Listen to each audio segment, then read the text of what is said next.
Bill, we're talking about maximizing retirement, which I think makes most of us just fear comes into play because there's so much confusion. Roth, we've got the 401k, SEP IRA. I personally find the various stages of my career, it's something that confuses me. So I'm going to just start with that. What do most of us do wrong? Oh boy, I think most people put in too little. First thing, obviously, is never fail to put in whatever will get you a company match. That's easy money. Not doing that. It's just like walking by a $100 bill sitting on the sidewalk. Mm-hmm. All right. So let's assume you've gotten that far. Beyond that, it does get complicated. And yes, you could spend more than 40 years studying all the parts of the tax code that have to do with retirement savings. And it wouldn't be everything. You need another 40 years. Mm-hmm. I mean, it's insanely complicated. But if you know what you're doing, you can build up tax deferred, a big chunk of what you'll need on top of Social Security when you turn 67. At any rate, the complicated thing starts with this. Your company says, okay, we got the 401k. You have a Roth option. You'll say, what? Yeah. All right. So let me just explain briefly what that is. Okay. And how you might go one way or the other. With the regular IRA, the money you put in isn't taxed on the way in, it's taxed on the way out.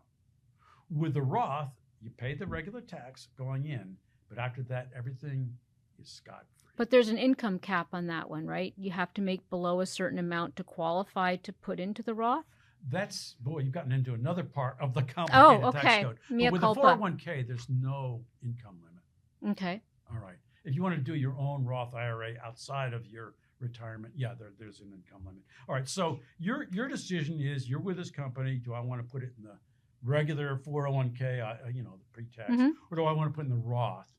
And usually it's a good idea to split it a little bit, because when you get to be 67, it would be really good for you to have diversity and to have three different kinds of savings.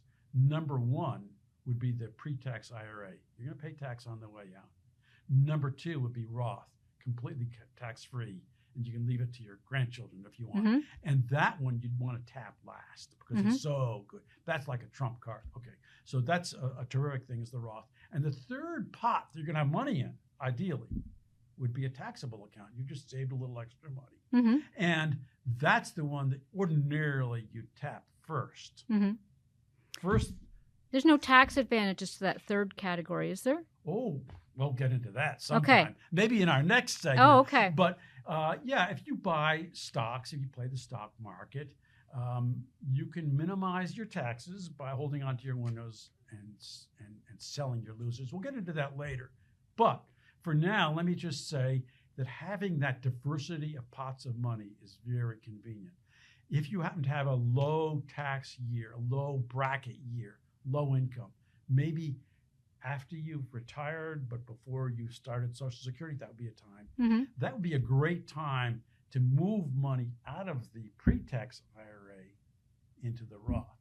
You can do that. You can do that. And if you have a high tax year and you need cash, you might want to be taking money out of your Roth instead of out of the taxable one because you're in a high bracket. So that does get very complicated. It's why there's 100,000 tax experts around this country deciding all these complicated things for people like you and me. It's insanely complicated, but the essence of it is, my advice to you, when you get to be 67, have three pots.